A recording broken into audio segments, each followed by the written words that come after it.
ಭುಜಂಗ ಸರ್ಪ, ಭುಜಂಗ ಸರ್ಪ ಅನಿರುದ್ಧನ ಸಾಯಿಸೋದಿಕ್ಕೆ ಬರ್ತಾ ಇದೆ.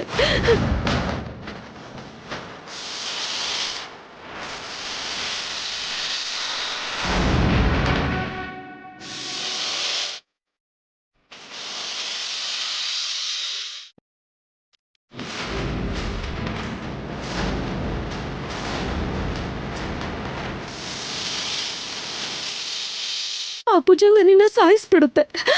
ಓಡ್ ಹೋಗೋ.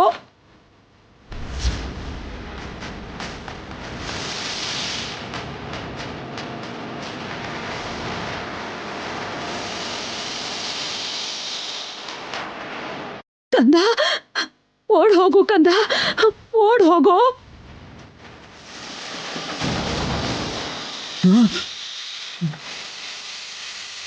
ಅಮ್ಮ, ಅಮ್ಮ, ಅನಿರುದ್ಧ್, ಅಮ್ಮ,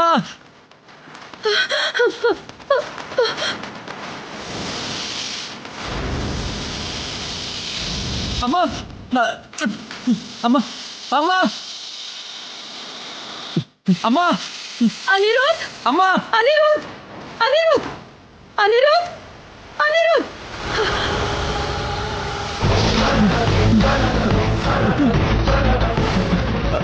ಅನಿರುದ್ಧ್, ಅಮ್ಮ,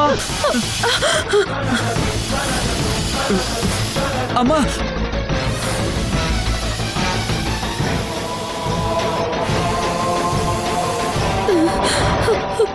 ಅನಿರುದ್ಧ್,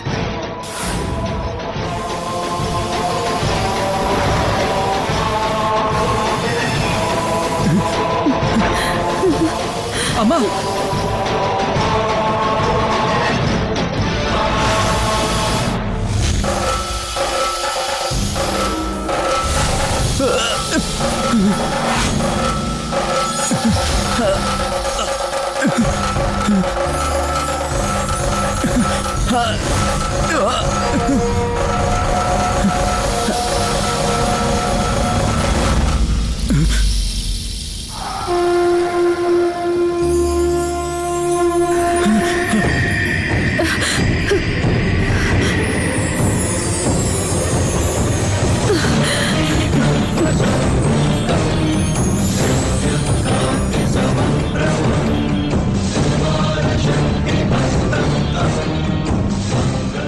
ಕಾರ್ತಿಕೇಯ, ಕ್ಷಮಿಸ್ಬಿಡು. ನಿನ್ನ ರಕ್ಷೆ ಇದೆ ಅನ್ನೋದು ತಿಳಿದೇ ಬಂದ್ಬಿಟ್ಟೆ. ನನ್ನನ್ನ ಕ್ಷಮಿಸ್ಬಿಡು.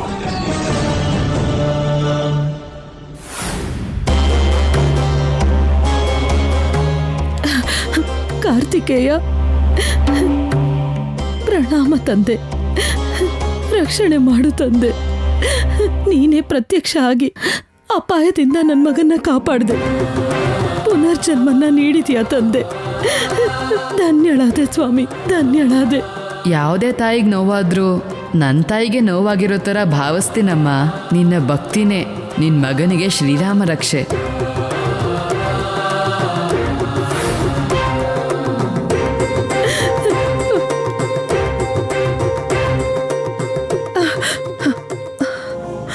ಅನಿರುದ್ಧ್, ಅಮ್ಮ, ಕಂದ,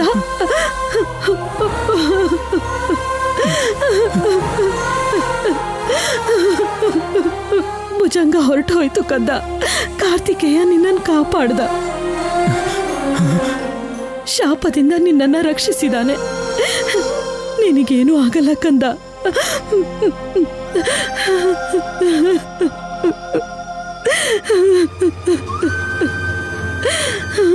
ಆ ಭುಜಂಗ ಸರ್ಪ ಇಲ್ಲಿಂದ ಪುಣ್ಯನ ಹತ್ರಕ್ಕೆ ಹೋಗುತ್ತೆ. ನಾನು ಬೇಗ ಹೋಗಿ ಪುಣ್ಯನ ಕಾಪಾಡಬೇಕು.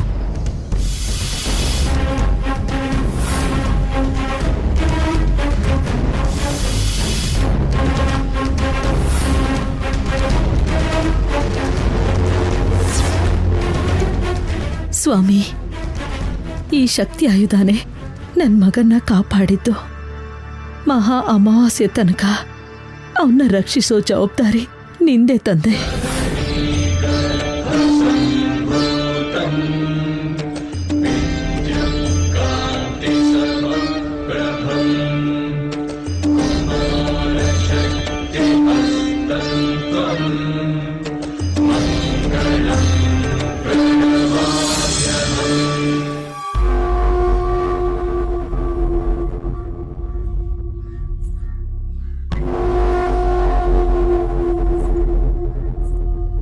ಈ ಶಕ್ತಿ ಆಯುಧ ನನಗೆ ರಕ್ಷಣೆ ಆಗಿರೋ ಕಾರಣಕ್ಕೆ ಆ ಭುಜಂಗನಿಂದ ನಾನಿವತ್ತು ಬದುಕುಳಿದಿದ್ದೀನಿ.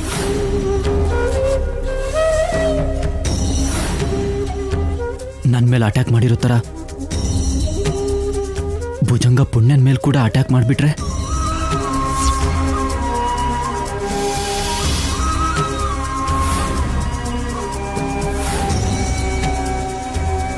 ನಾನು ಪುಣ್ಯನ ಕಾಪಾಡಬೇಕು. ನನಗಿರೋ ಒಂದೇ ಮಾರ್ಗ ಅಂದರೆ ಅದು ಈ ಶಕ್ತಿ ಆಯುಧನ ಪುಣ್ಯಂ ಕೊಡೋದು. ನಾನು ಇವಾಗಲೇ ಇದನ್ನ ತಗೊಂಡು ಹೋಗ್ತೀನಿ. ದೇವ್ರೆ, ಯಾವಾಗಲೂ ಈ ದೇವ್ರ ಮನೆನ ನೋಡಿ ಯಾವಾಗಲೂ ಹುಚ್ಚರು ಕೂರೋ ರೂಮ್ ಅನ್ಕೊಂಡಿದ್ದೆ. ಆದರೆ ನನಗಿವತ್ತು ಗೊತ್ತಾಯ್ತು ನೀವು ಎಂಥ ಕರುಣಾಮಯಿ ಅಂತ. ನಿಮ್ಮನ್ನು ನಂಬದೇ ಇರೋ ನನ್ನೇ ಕಾಪಾಡಿದ್ದೀರ. ಹಾಗೆ ನಿಮ್ಮನ್ನು ನಂಬ್ತಾ ಇರೋ ಪುಣ್ಯನೂ ಕಾಪಾಡಬೇಕು ಅಂತ ನಿಮ್ಮನ್ನ ಬೇಡ್ಕೋತೀನಿ.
ಅದು ಮಧ್ಯರಾತ್ರಿಲಿ ಎಲ್ರೂ ನಿದ್ದೆ ಮಾಡ್ತಿರ್ಬೇಕಾದ್ರೆ ಶಕ್ತಿ ಆಯುಧನ ತಗೊಂಡು ಹೋಗ್ತಾ ಇದೀಯ ಅಂತಂದ್ರೆ ಯಾರಿಗೂ ಕೊಡ್ಬೇಕು ಅಂತಾನೆ ಅಂದ್ಕೋತಾ ಇದ್ದೀನಿ. ಇನ್ಯಾರಿಗೋಸ್ಕರ ನಮ್ಮ ಆ ಪುಣ್ಯನ್ ಕೊಡೋದಕ್ಕೇನೆ ಆಗಿರುತ್ತೆ. ಅದು ಆ ಭುಜಂಗ ಸರ್ಪದಿಂದ ಪುಣ್ಯನ ಕಾಪಾಡ್ತಾ ಇದೀಯಾ ಅಷ್ಟೇ ತಾನೆ?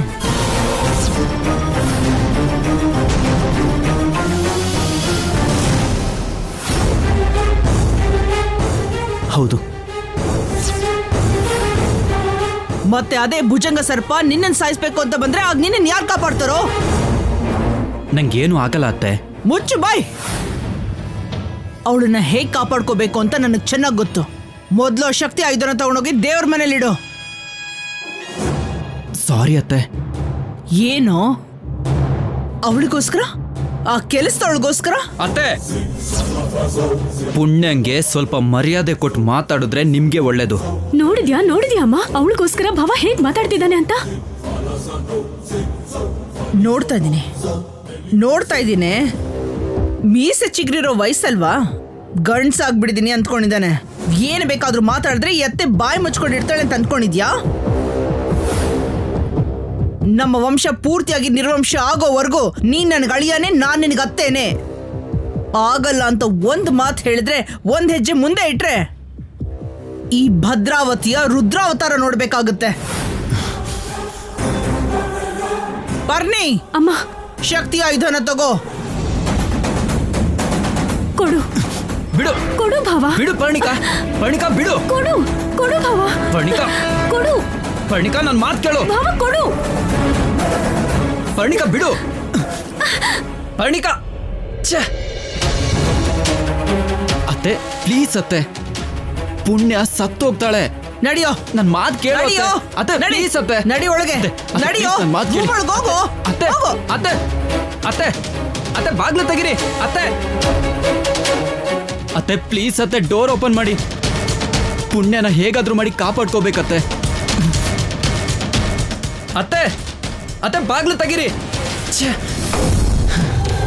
ಅತ್ತೆ ಪ್ಲೀಸ್.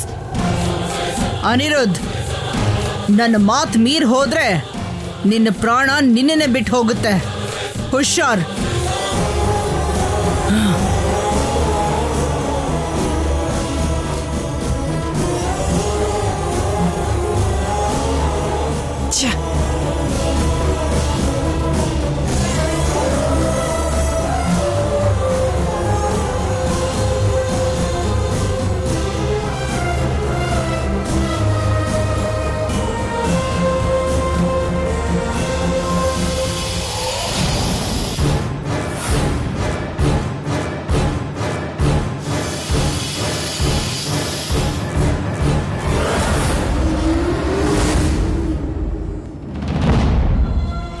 ನಿನ್ಕೋ ನಾಗಮ್ಮ.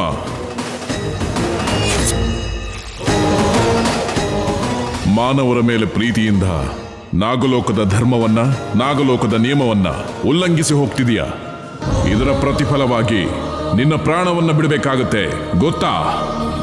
ಹಾ, ಹೊರಗೆ ನನ್ನ ಮಗು ಪ್ರಾಣಾಪಾಯದಲ್ಲಿದ್ದಾಗ ನಾನೇ ಅಲ್ಲ, ಈ ಭೂಮಿ ಮೇಲೆ ಯಾವ ತಾಯಿನೂ ತನ್ನ ಪ್ರಾಣದ ಬಗ್ಗೆ ಯೋಚನೆ ಮಾಡಲ್ಲ. ನೀವ್ ಹೇಳ್ದ ಹಾಗೆ ನನ್ನ ಪುಣ್ಯನ ಕಾಪಾಡ್ಕೊಳ್ಳೋದಕ್ಕೆ ನನ್ನ ಪ್ರಾಣ ಉಪಯೋಗಕ್ಕೆ ಬರುತ್ತೆ ಅಂದ್ರೆ ಸಂತೋಷವಾಗಿ ಕೊಡ್ತೀನಿ. ಮತಿಭ್ರಮಣೆಯಿಂದ ಮಾತಾಡಬೇಡ ನಾಗಮ್ಮ. ನಿನ್ನ ಜನ್ಮಕ್ಕೆ ಕಾರಣವೇನು ಗೊತ್ತಾ? ನಾಗನಿಧಿ ರಕ್ಷಣೆ. ಅದನ್ನ ಕಾಪಾಡೋದು ನಿನ್ ಕರ್ತವ್ಯ. ನೀನು ಪ್ರಾಣ ತ್ಯಾಗ ಮಾಡಬೇಕಾಗಿ ಬಂದ್ರೆ ಆ ನಿಧಿಗೋಸ್ಕರನೇ ತ್ಯಾಗ ಮಾಡಬೇಕೇ ಹೊರತು ಮನುಷ್ಯರಿಗೋಸ್ಕರ ಮಾಡೋ ಹಾಗಿಲ್ಲ. ಕ್ಷಮಿಸಿ ನಾಗರಾಜ, ಪುಣ್ಯ ನನ್ನ ಮಗಳು.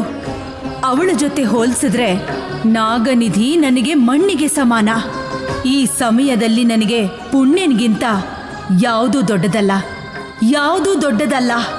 ಅಂದ್ರೆ ಒಂದು ಹುಡುಗಿಗೋಸ್ಕರ ಈ ನಾಗರಾಜನಿಗೆ ಕೊಟ್ಟಿರುವಂತ ಮಾತನ್ನೇ ಮೀರ್ತಾ ಇದೀಯಾ? ತ್ಯಾಗಕ್ಕಿಂತ ಕರ್ತವ್ಯ ದೊಡ್ಡದಲ್ಲ.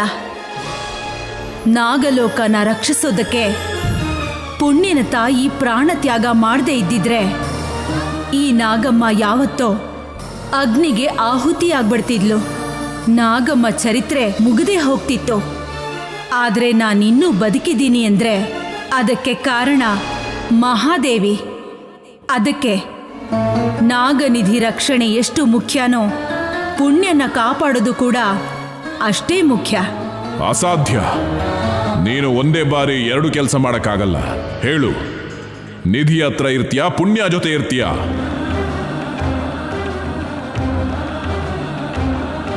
ನಾನು ಯಾವತ್ತೂ ಕೂಡ ಪುಣ್ಯನ ಹತ್ರನೇ ಇರ್ತೀನಿ. ಅದೇ ನಿನ್ ನಿರ್ಧಾರ ಆಗಿದ್ರೆ ನಾಗಲೋಕದ ಧರ್ಮದ ಪ್ರಕಾರ ನೀನು ಶಿಕ್ಷೆಗೆ ಗುರಿಯಾಗಬೇಕಾಗತ್ತೆ. ನಾನು ಸಿದ್ಧ. ಹಾಗಾದ್ರೆ ಕೇಳು, ಈ ಕ್ಷಣದಿಂದ ನಿನ್ನ ಆಯಸ್ಸು ಗಾಳಿಯಷ್ಟು ವೇಗವಾಗಿ ಕ್ಷೀಣಿಸುತ್ತದೆ. ಅತಿ ಶೀಘ್ರದಲ್ಲಿ ವೃದ್ಧಳಾಗುತ್ತೀಯ, ಕುಗ್ಗಿ ನಾಶ ಆಗ್ಬಿಡ್ತೀಯ. ಕೇವಲ ಕೆಲವೇ ದಿನಗಳಲ್ಲಿ 100 ವರ್ಷದವಳಾಗಿ ಮರಣ ಹೊಂತೀಯ.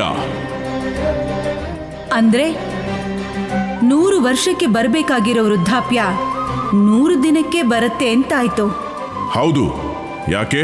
ಭಯ ಆಗ್ತಿದ್ಯಾ? ನೋವಾಗ್ತಿದ್ಯಾ? ಸಂತೋಷವಾಗಿದೆ. ಹಾ, ಸಂತೋಷವಾಗಿದೆಯಾ? ಹೌದು. ಪುಣ್ಯನ ಹತ್ರ ನನ್ನ 1 ದಿನ ಹಾಗಿರತ್ತೆ. 100 ದಿನ ಬದುಕೋ ಅವಕಾಶ ಸಿಗೋದು ನನ್ನ ಅದೃಷ್ಟ ಅಲ್ವಾ? ಹುಚ್ಚು ಹೆಚ್ಚಾಗಿದೆ. ಇದು ಹುಚ್ಚಲ್ಲ, ನನಗೆ ಕೊಡೋ ಪ್ರೀತಿ. ನಾಗಲೋಕದ ಶಿಕ್ಷೆ ಪ್ರಕಾರ ನೀವು ಕಡಿಮೆ ಮಾಡೋಕ್ಕಾಗೋದು ನನ್ನ ಆಯಸ್ಸು ಮಾತ್ರ, ನನ್ನ ತಾಯಿ ಪ್ರೀತಿನಲ್ಲ. ಅಷ್ಟಕ್ಕೂ ನೀನು ಬದುಕಿದ್ರೆ ತಾನೆ ತಾಯಿಯ ಪ್ರೀತಿಯನ್ನು ತೋರಿಸೋದಿಕ್ಕೆ, ಆ ಪುಣ್ಯಾಳಿಗೆ ತಾಯಿ ಪ್ರೇಮನ ಕೊಡೋದಿಕ್ಕೆ. ಅಮೃತದಲ್ಲಿ ತಾಯಿ ಪ್ರೀತಿ ಸಿಗದೇ ಇರಬಹುದು. ತಾಯಿ ಪ್ರೀತಿಲಿ ಅಮೃತ ಸಿಗತ್ತೆ. ಅದೇ ನನ್ನನ್ನ ಬದುಕ್ಸತ್ತೆ. ಹೇಗೆ? ನಾನು ಈ ವಯಸ್ಸಲ್ಲಿದ್ರೆ ಆಯಸ್ಸು ಕಡಿಮೆ ಆಗತ್ತೆ. ಅದೇ 6-7 ವರ್ಷದವಳಾಗ್ಬಿಟ್ರೆ ಆಯಸ್ಸು ದಿನ ದಿನ ಹೆಚ್ಚಾಗತ್ತಲ್ವಾ? ಮಗುವಾಗಿ ಬದಲಾಗ್ತೀಯಾ? ಇಲ್ಲಿವರೆಗೂ ಪುಣ್ಯನಿಗೆ ತಾಯಿ ಆಗಿದ್ದೀನಿ. ಇನ್ನು ಮೇಲೆ ನನ್ನ ಮಗಳಿಗೆ ಮಗಳಾಗಿ ನನ್ನ ಆಯಸ್ಸನ್ನ ಹೆಚ್ಚು ಮಾಡ್ಕೋತೀನಿ. ಎಷ್ಟೇ ರೂಪ ಬದಲಾಯಿಸಿದ್ರು ಈ ಭೂಮಿ ಮೇಲೆ ಇರೋದಿಕ್ಕೆ ಸ್ವಲ್ಪ ದಿನವೇ ಉಳಿದಿದೆ. ಬರೋ ಅಮಾವಾಸ್ಯೆಯ ದಿನ ನಾಗಲೋಕದಲ್ಲಿ ನಡೆಯುವಂತಹ ಮಹಾಲಿಂಗೇಶ್ವರ ಪೂಜೆಯ ಸಂದರ್ಭದಲ್ಲಿ ನೀನು ಬರಲೇಬೇಕು. ಒಂದು ವೇಳೆ ಬರ್ದೇ ಇದ್ರೆ ನಿನ್ನಲ್ಲಿರೋ ದೈವಶಕ್ತಿ ಕಳ್ಕೊಂಡು ಸಾಮಾನ್ಯ ಸರ್ಪವಾಗೋಗ್ತೀಯ. ನಾಗಲೋಕಕ್ಕೆ ಪ್ರವೇಶ ಮಾಡುವಂತ ಅರ್ಹತೆನೂ ಕಳ್ಕೋತೀಯ. ಹುಷಾರ್. ಆ ದೈವ ಸಂಕೇತ ಹೇಗಿದೆಯೋ ಹಾಗೇ ನಡೆಯುತ್ತೆ.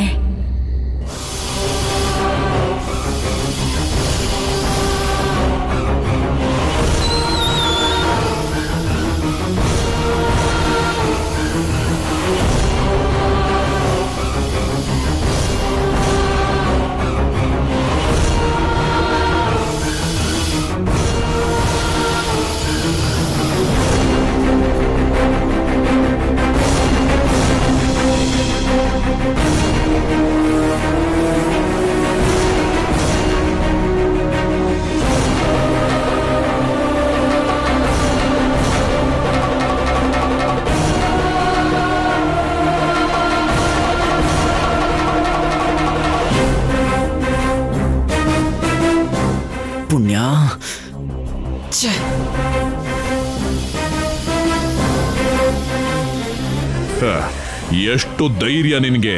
ಈ ಭುಜಂಗ ಶಾಪ ಕೊಟ್ಟಿದ್ದೇನಂತ ಗೊತ್ತಿದ್ರು, ಅಮಾವಾಸ್ಯೆಯ ದಿನ ಬಂದು ಸಾಯಿಸ್ತೀನಿ ಅಂತ ಗೊತ್ತಿದ್ರು, ಯಾವುದೇ ಮುನ್ನೆಚ್ಚರಿಕೆಯನ್ನ ವಹಿಸದೆ, ಯಾವುದೇ ರಕ್ಷಣೆಯನ್ನ ಏರ್ಪಾಟು ಮಾಡಿಕೊಳ್ಳದೆ, ಯಾವುದೇ ಭಯ ಇಲ್ದೆ ಎಷ್ಟು ಪ್ರಶಾಂತವಾಗಿ ಮಲ್ಕೊಂಡಿದ್ಯಾ ಅಂದ್ರೆ ಶಾಪ ಅಂದ್ರೆ ಭಯ ಇಲ್ವಾ? ಅಥವಾ ಪ್ರಾಣದ ಮೇಲೆ ಆಸೆನೇ ಇಲ್ವಾ? ಪ್ರಾಣ ಭಯ ಅಂದ್ರೆ ಹೇಗಿರುತ್ತೆ ಅಂತ ನಾನು ರುಚಿ ತೋರಿಸ್ತೀನಿ.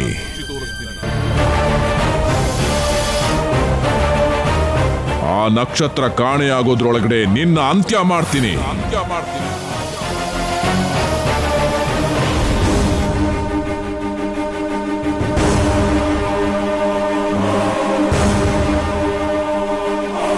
ಆ ಭುಜಂಗ ಸರ್ಪ ಇಲ್ಲಿಂದ ಪುಣ್ಯನ ಹತ್ರ ಹೋಗಿರುತ್ತೆ. ಮಲ್ಕೊಂಡಿರೋ ಪುಣ್ಯನ ಕಚ್ಚಿ ಸಾಯಿಸ್ಬಿಡುತ್ತೆ. ಇಲ್ಲ, ಇವಾಗಲೇ ಹೋಗಿ ಪುಣ್ಯನ ಕಾಪಾಡ್ಕೋಬೇಕು. ಇಲ್ಲ ಅಂದರೆ ನಾನು ಬದುಕಿದ್ದು ವೇಸ್ಟ್. ಏನಾದರೂ ಮಾಡಬೇಕು, ಏನಾದರೂ ಮಾಡಲೇಬೇಕು. ಆದರೆ ಇಲ್ಲಿಂದ ಹೇಗೆ ತಪ್ಪಿಸ್ಕೊಂಡು ಹೋಗೋದು? ಹೇಗೆ?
ಭುಜಂಗ, ಭುಜಂಗ.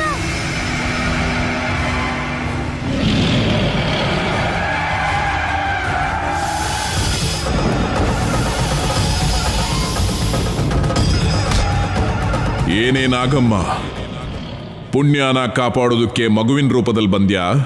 ತಪ್ಪು ಮಾಡ್ತಿದ್ಯಾ ನಾಗಮ್ಮ? ಇಲ್ಲ, ನೀನ್ ಮಾಡ್ತಿರೋ ತಪ್ಪನ್ನ ನಾನ್ ಸರಿ ಮಾಡ್ತಾ ಇದ್ದೀನಿ.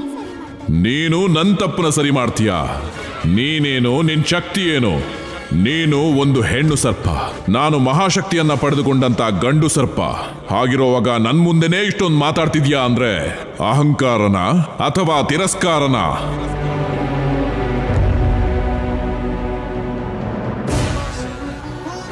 ನನ್ನ ಮಗಳ ಮೇಲಿರೋ ಮಮಕಾರ. ಆದ್ರೂ ಈ ನಾಗಮ್ಮನ್ ರಕ್ಷಣೆ ಇರೋ ಮನೆಗೆ ಬರ್ಬೇಕು ಅಂದ್ರೆ ಆ ತಕ್ಷಕನೇ ಯೋಚನೆ ಮಾಡ್ತಾನೆ. ನೀನ್ ಹೇಗ್ ಬಂದೆ ಭುಜಂಗ? ಸಾಕ್ ನಿಲ್ಸು. ನಿನ್ನ ಮುದ್ದಿನ ಮಗಳು ಹದ್ದು ಮೀರಿದ್ದಾಳೆ. ನನ್ನ ಅನುಮತಿ ಇಲ್ಲದೆ ಗರ್ಭಗುಡಿಯೊಳಗೆ ಪ್ರವೇಶಿಸಿ ತಾಳೆಗರಿಯನ್ನು ಓದಿದ್ದಾಳೆ. ಅದು ವಿಧಿ ಆಟ ಆಗಿರೋದ್ರಿಂದಾನೆ ಯಾರು ಓದಿರೋ ಅಂತ ತಾಳೆಗರಿನ ಪುಣ್ಯ ಓದಿದಾಳೆ. ಭಕ್ತಿ, ಪ್ರೀತಿ, ನಂಬಿಕೆ ಈ ಮೂರನ್ನು ಕೊಟ್ಟಿದ್ದಾಳೆ. ನಮ್ಮ ಹತ್ರ ಇಲ್ದಿರೋದು ಅವಳ ಹತ್ರ ಇರೋದು ಅದೇ. ಅಂದ್ರೆ ನಮ್ಮ ನಾಗಜಾತಿಗಿಂತ ಮನುಷ್ಯ ಜಾತಿನೇ ದೊಡ್ಡದು ಅನ್ನೋದಾ ನಿನ್ ಮಾತಿನ ಅರ್ಥ? ಜಾತಿ ಬಗ್ಗೆ ಅಲ್ಲ, ಮನುಷ್ಯರಿಗಿರೋ ನೀತಿ ಬಗ್ಗೆ ಹೇಳ್ತಾ ಇದ್ದೀನಿ. ಇದರಲ್ಲಿ ಒಳ್ಳೆ ನೀತಿ ಯಾವ್ದಿದೆ? ಹೆತ್ತಿರೋ ಪ್ರೀತಿನೇ ಮರೆತು ನಮ್ಮ ಮಗುನ ನಾವೇ ಸಾಯಿಸುವಂತ ಜಾತಿ ನಮ್ದು. ಅಂಥದ್ರಲ್ಲಿ ಒಂದ್ ಮಗುಗ್ ಜನ್ಮ ಕೊಟ್ಟು ನನ್ನನ್ನು ಉಳಿಸ್ಕೋಬೇಕು ಅಂತ ತನ್ನ ಪ್ರಾಣನೇ ತ್ಯಾಗ ಮಾಡಿರುವಂತ ಗುಣ ಅವ್ರದ್ದು.